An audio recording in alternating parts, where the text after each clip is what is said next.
What is up, guys, and welcome back to another video. And today we're going over the top 10 most dysfunctional comic book couples. And without further ado, let's get straight on the list with number 10, Hawkman and Hawkgirl. Marriage is said to be the never-ending bond of two people, and that they will love each other until death do them part. But Hawkman and Hawkgirl have a relationship that is much more beyond that, because they are both in a state of permanent reincarnation. Because of this, they are technically immortal and have been alive for an absurd amount of time. Once they die, they are destined to be reborn and find each other again to repeat the process over and over again. This may seem nice, but it is also a curse. If you think about it, they are always destined to die only a short time after the two find each other and fall in love again. So with this process, they can never be fully together without the thought that they will die and have to find each other once more, caught in a sad, endless loop. Number 9, SpiderMan and Black Cat. It appears that Peter Parker only has some luck with the ladies, while Spider-Man gets all the girls looking towards him. Black Cat is a perfect example of this because she was madly in love with Spider-Man, but not the man under the mask. She loved the thrill and adrenaline rushes when she encountered Spidey. The two were on opposite sides, however, with the web slinger being a hero while she is a Catwoman wannabe who was really only a thief. However, this did not stop the two from being a thing. In multiple comics, they are seen doing more than friendly things. In one of these, they are having sex mid-air. Yes, in the air. In another one, Spider-Man refuses to remove his mask while the two are again very intimate, and the whole thing is just bizarre. Obviously, this type of relationship is not a prime example to be presented to kids, and it's more uncomfortably weird than entertaining. Number 8, Cloak and Dagger. The lesser-known duo, Cloak and Dagger, are lovers that have been through a lot of pain to get to where they are today. In their origin story, the two met when Tyrone Johnson, or Cloak, attempted to rob Tandy Bowen, but through a series of events, he actually helps her get her purse back from a different robber. The two people were from two completely different backgrounds, but at the time, they were both runaways, sad, and depressed. After this event, they instantly became very close friends. Later, they accept an offer for shelter from some strangers, which was a big mistake. They were forced to take synthetic heroin developed by chemists who worked under a villain. Surviving the horrific experience, the runaways gained powers and became Cloak and Dagger. The awful backstory of these two can make you appreciate their relationship when you look at it, but it also makes you sad because of all the trauma it took to get there. Number 7, Green Arrow and Black Canary. These two had their first encounter in the comic Justice League of America number 21, made in 1963, when the Justice League and Justice Society of America were forced to fight each other. Green Arrow first defeated the then married Black Canary, but then was knocked out by her husband. The dysfunctional relationship went as follows. He loves her, but she hates him. They love each other, and they have a continually dysfunctional relationship involving lots of cheating and a very unloyal marriage. They always seem to come back for each other, only to give up soon after. This relationship has left each of them in some pretty low moments, so fans have to wonder if it's really for the best for it to continue. Number 6, Janet Van Dyke and Hank Pym. This relationship can't be described as anything other than abusive. Hank Pym, the original Ant-Man and the first mentor to the Ant-Man in the Marvel Cinematic Universe, and Pym's wife Janet, also known as the Wasp, effectively fought crime together, but that's the best the relationship got. Things get messy when Pym got angry and he chose to hit his wife to deal with this feeling while claiming it was an accident. This is also on top of such actions such as nearly drowning her in ants, as well as nearly beating her to death out of jealousy.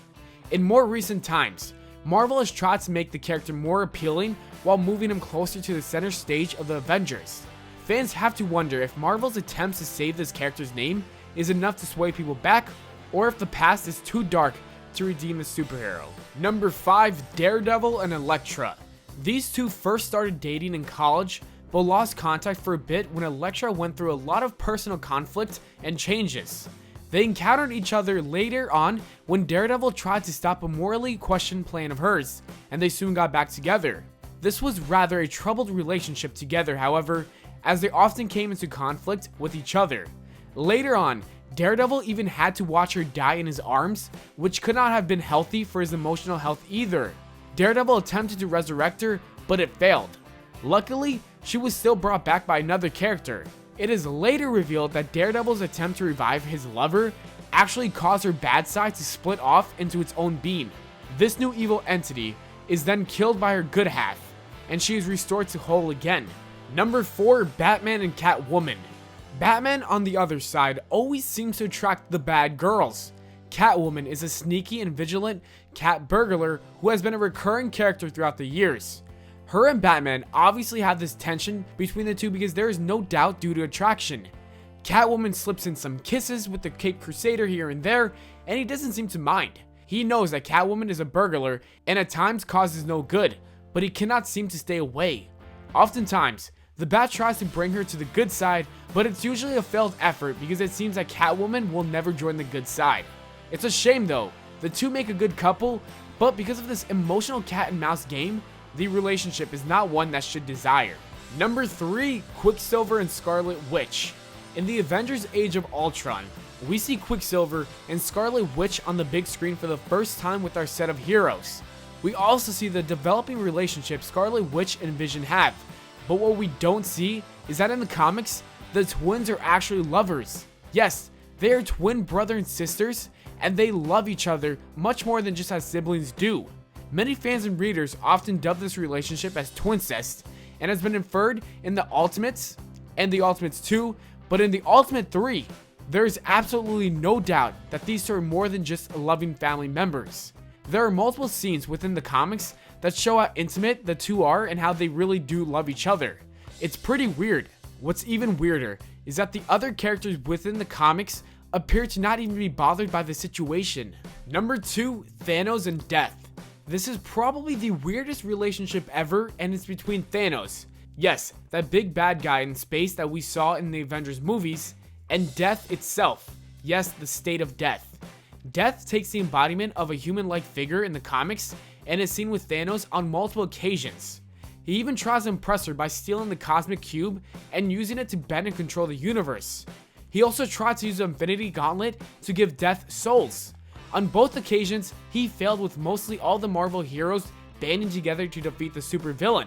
Just the thought of being in love with Death is so obscure that we can't even imagine how such a thing would work. And guess what? Deadpool even had a thing for her too. Being so close to Death so many times, Deadpool fell in love over and over, but was never able to be with her because he can't die. And number 1, the Joker and Harley Quinn. Is there even a possible chance of a better display of what a relationship shouldn't be? Most fans of comics know about the insane clown and the time he spent with his partner Harley Quinn. The problem here seems to stem from the Joker's unpredictable psycho actions and Harley's pure unwavering admiration for the Joker that causes her to endure whatever he throws at her. She is constantly abused, with many beatings being perhaps the tamest things he does to her. The list also includes putting her into a rocket set for space, tossing her in a chemical vat, and even attempting to both cut her face off and killing her in front of Batman.